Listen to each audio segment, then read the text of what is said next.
무엇인가요? 여기는 유교 약세성불사 신도고, 그 다음에 요새 코로나 때문에 경기가 많이 안 좋아서 홍보도 할 겸 수맥도 체크하고, 그 다음에 여기 풍수의 단점이 몇 가지가 있거든요. 그래서 그 단점을 보완도 하고 그걸 직접적으로 보여주려고 온 거예요. 식당 풍수에 대해 설명해 주세요. 여기에서 보면 이쪽이 천안에서 이렇게 내려오는 데고, 그 다음에 이쪽이 병천에서 올라가는, 천안 쪽으로 올라가는 도로에 이렇게 망치 식당이 있어요. 그리고 여긴 재밌는 게 뭐냐면, 여기서 보면 물이 서쪽에서 동쪽으로 감아줘요. 동쪽으로 감아주면 문을 어디다 놔야 될까요? 서쪽에서 동쪽으로 감아주게 되면, 그러면 문 입구는 서쪽에다가 내야 돼요. 그래서 여기에서 보면 건물이 이쪽에서 물이 서쪽에서 동쪽으로 가거든요. 이걸 역수터라고 해요. 역수터에 문 자체가 서쪽에 있어요. 그런데 조금 안타까운 점은 원래 문 자체가 저 안쪽에 있으면 안 되고 이쪽에 있어야지 되거든요. 여기가 바로 문 자리예요. 아니면 여기 저 부분 있죠, 요 창문 열려 있는데 거기가 바로 문 자리가 돼야 되는 거예요. 그런데 저 깊숙한 데다 놓은 것도 그나마 잘 놓은 거예요. 왜? 물이 한번 들어오면 안 빠져나가게끔 만들기 위해서 있는 거거든요. 생불님께서는 흉당에는 잘 나오시지 않는다던데요. 예. 비책이 있으신가요? 명당만 다니면 저도 좋아요. 왜냐하면 명당에서 편안하게 수맥 체크 안 하고 동파이프 안 받고 몸에 귀신 안 받아들이고 이렇게 살면 저도 좋거든요. 그런데 이렇게 건물을 잘 져놨는데 진지 얼마 안 됐거든. 이 건물이 진지 얼마 안 됐는데 다 뜯고 저 위로 올라가세요 저 하면 올라가겠어요? 실제 자리가 저 위 자리인데 이거 나가면 저기 땅값 올라서 안 되잖아요. 그래서 어떻게 해요? 여기를 수맥을 다 차단하고 그 다음에 안 좋은 부분은 막을 수 있는 방법, 그것을 다 써서라도 장사가 잘 되게끔 만들어 주려고 해요. 그런데 장사가 잘 됐으면 좋은데 제가 아무리 용해도 맛이 드럽게 없으면 장사가 안 되는 건 기본이잖아요. 예. 이 집에 호랑이 동물 놓는 이유는 무엇인가요? 이 식당에는 호랑이로 대처를 세워줘야 돼요. 뭐냐면은 사방천, 저 북쪽에서 내려오는 사방천에서 여기 건물을 때려버려요. 그리고 또 하나 저기 있죠. 또 이 식당을 때려버려요. 때리기 때문에 저런 거는 음이잖아요. 음을 가장 잘 잡는 동물이 호랑이에요. 그래서 저 위에다가 호랑이를 설치하고 그 다음에 그 호랑이는 사방천에서 그 물로 때리는 것까지도 다 잡아버릴 거예요. 그러면 이 피해를 저 사방천에서 들어오는 것 때문에 손해를 보고 있거든요. 그래서 호랑이 성물을 놓으면서 그 사방천의 기운과 이 터의 안 좋은 기운까지 싹 잡아내게 될 거예요. 호랑이 성물이 집에 들어가면 어떤 곳이나 수맥을 모두 차단할 수 있나요? 수맥을 차단하는 게 아니라 강물이 흐르면서 때리는 데만 호랑이를 놔요. 강물이 때리지 않는 데는 호랑이를 놔봤자 소용없고 수맥이 있는 곳 놔봤자 소용이 없어요. 그래서 꼭 강물이 흐르는데, 바닷물이 때리는데 이런 데는 다 호랑이로 막아줘야 돼요. 그렇지 않으면 안 돼요. 호랑이 성물을 놓는 건 약사생불님의 비리인가요? 아니에요. 제 비기가 아니에요. 호랑이 성물을 집에다 놓고 하는 건 제 비기가 아니라 바로 유교 전통 비기예요. 유교 전통. 옛날 선조들은 당시 어떠한 일이 있을 때 그 비기를 많이 만들어냈거든요. 예를 들면 음부가 너무 강한 옥녀터에는 남자들이 잘 죽어요. 밀양처럼. 그런 데는 정승을 남근 형상을 깎아서 놔요. 그 다음에 금산에 새로 다리가 많이 났거든요. 다리에 중간 교각 있죠. 거기에 너무 많아서 그게 세워진 다음부터 금산에 사람이 많이 죽었어요. 이유는 그게 바로 진해 형상이어서 그래요. 그래서 돌탑을 쌓고 돌탑 안에다가 두꺼비를 놨어요. 그 독거미 형상을 놓은 다음부터 거기에는 사람이 안 죽었어요. 그 다음에 용이 강한 곳은 호랑이를 놓고 또 호랑이가 강한 곳은 또 용을 놔요. 이런 식으로 해서 보완 대책을 세운 게 유교법이라는 거 잊지 마세요. 이렇게 호랑이 성물을 놓는 방법을 왜 일반 직원들은 몰랐을까요? 풍수를 할 때 그들은 묘자리만 했느냐, 건축을 했느냐, 아니면은 모든 이치를 다 깨우쳤냐, 성물법을 하느냐, 이런 식으로 일반 직관들이 저는 개 잡놈들이라고 그래요. 왜? 그들이 진짜 직관이었으면 우리나라 유명한 직관들 있잖아요. 손석구나 박지관 같은 경우. 그런데 왜 그들이 박정희 대통령 그 묘자리 앞에 유경수 여사가 돌아가셨을 때 왜 그 앞에 호랑이 성물이 박정희 대통령 방향을 향하고 있는 것을 왜 못 봤냐 이거죠.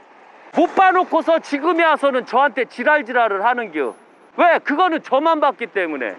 그런데 풍수를 하면 성물법, 수맥 차단법, 모든 걸 다 깨우쳐야 되는 거예요. 그런데 깨우치지도 못한 것들이 풍수를 해서 성물법이나 이런 걸 몰랐던 거예요. 앞으로 유교 약사생불사 보면 또 이 직관들이 저를 쫓아하면서 또 저한테 또 예를 들면은 풍수의 용어도 못 쓰는 게 풍수를 한다 이 지랄을 하겠죠. 용어를 뭐 대수요. 풍수만 잘하면 되지. 안 그래요? 원래 용어는 학자들이나 자기네들이 몰라서 붙인 거예요. 그리고 저도 힘들어 죽겠지. 그 용어 외우는데 얼마나 많은 시간이 소모가 되는데 그냥 대충 알면 되는겨. 그러나 정확하게 풍수를 해주면 되는겨. 그래서 성물법을 모르면 그건 직관도 아니요. 또 어떤 무식한 것들이 사자를 놓고 지랄이요. 겨울에 얼어 죽어요. 겨울에. 봄, 여름, 가을만 지킬게요. 겨울도 지켜야지. 사자는 겨울에 이 한국에 못 살아요. 추워서 얼어 죽어요. 호랑이는 사는데. 이게 바로 성물법이라는 거 잊지 마세요. 어떻게 생긴 호랑이 성물이 좋은가요? 첫째, 용맹하고 젊어야 돼요. 그리고 강해야 돼요. 용이 딱 보면 식겁을 해야 돼요. 그런 호랑이 성물이 좋아요. 그래서 오늘 가져오는 호랑이는 제가 직접 점안을 하고 그 다음에 직접 강한 호랑이를 가져왔어요. 그 정도면 이 집 수맥은 쉽게 차단할 걸로 봐요. 그리고 호랑이를 놓은 다음에 그 다음에 이제 거북이도 놓고 수맥을 체크하는 걸로 들어갈게요. 수맥은 미리 체크하고요. 기가 있는 호랑이 성물은 어떻게 구분할 수 있나요? 기가 있는 성물은 제가 경매장이나 아니면 돌 성물 깎는 집이나 이런 데를 많이 다니면서 거기에 딱 보면 기가 나오는 게 있어요. 손을 대면 뜨거워요. 겨울에 대도 뜨겁고 엘로드로 체크하면 얘들이 이렇게 돌아버려요. 걔들은 이런 걸 가져와서 약사생불사에서 기를 더 보충하고 점안을 함으로써 이 호랑이 용맹한 눈을 틔우게 만들어요. 그렇게 해서 그 호랑이 성물들을 각 신도들한테 물피해를 입는 신도들한테 줘요. 그런 게 바로 진짜 성물이요.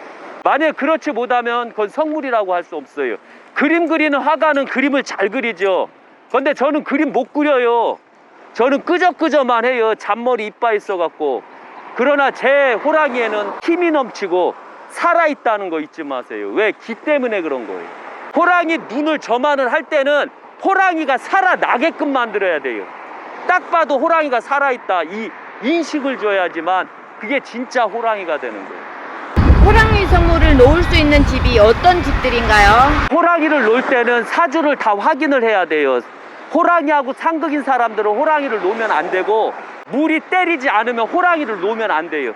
물이 때리면서 호랑이가 들어가면 호랑이가 그 용하고 싸우잖아요. 근데 용도 안 때리고 아주 편안한데 호랑이를 놓게 되면 오히려 호랑이가 그 집 사람들을 다 잡아먹는 거예요. 그래서 여기는 호랑이를 한 마리 가져왔어요. 보통 2마리씩 주는데 왜? 여기는 삼방천에서 내려오고 때리는 게 하나라 그런 거예요. 만약에 2개나 3개면 그 수에 맞게 호랑이가 들어가야 돼요. 실제로 다른 집에서 호랑이 성물을 보고 효과가 있던 집이 있나요? 예, 첫째가 강원도에서 있었어요. 거기는 도저히 수맥을 차단해주면 안 되는 집이었거든요. 그래서 아주 헌신적인 신도다 보니까 어쩔 수 없이 제가 한번 써봤어요. 호랑이 성물을. 그런데 그걸 딱 놨는데 재밌게도 수맥이 싹 차단이 되더라고요. 호랑이 한 마리 같거든요. 그때도. 그래서 아, 호랑이가 용 잡는 데는 최고구나. 이래서 바로 그때부터 제가 호랑이를 주기 시작했어요. 그 정도로 호랑이가 엄청나게 무섭다는 걸 그제서야 저도 알았거든요. 풍수를 한다고 해서 다 아는 건 아니에요. 하다 보면 새로운 신법들이 들어오는데 신법을 깨우치기가 너무 어려워요. 그거 하나 깨우치면 여러 번 사용해서 보급을 하기 시작하거든요, 제가.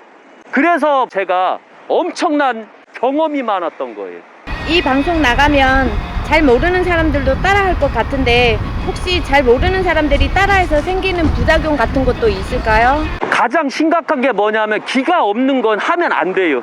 기가 없는 호랑이 함부로 놓으면 오히려 사람이 죽어요. 그리고 물이 안 때리면 절대로 호랑이를 놓으면 안 돼요.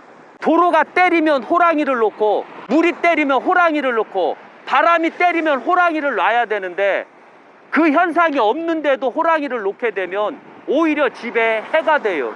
그때는 오히려 거북이를 놓는 게 더 좋아요. 그래서 호랑이를 놓을 때는 꼭 저한테 확인을 하셔야 돼요. 그렇지 않으면 그 호랑이는 조심조심 하셔야 돼요. 호랑이 그림도 그래요. 무조건 때리는 공간에 호랑이도 놓고 이러는 거예요. 건물 밖에는 호랑이 성물 놓고 식당 안에는 거북이를 놓게 되는데 거북이와 호랑이 성물을 한 집에 같이 둬도 될까요? 같이 둬도 돼요. 왜냐면 호랑이는 거북이를 안 먹어요. 왜? 호랑이 주 원인이 뭐요? 손가락에 발톱이요. 호랑이 발톱과 이빨이요. 근데 거북이 꽉 깨물다가 이빨 나가면 할아버지 호랑이 되게요. 그러면은 맛있는 거 못 먹잖아요. 이빨이 있어야지 맛있는 거 먹고 손톱이 있어야지 맛있는 거를 잡을 거 아니에요. 그래서 바로 호랑이는 거북이를 안 먹어요.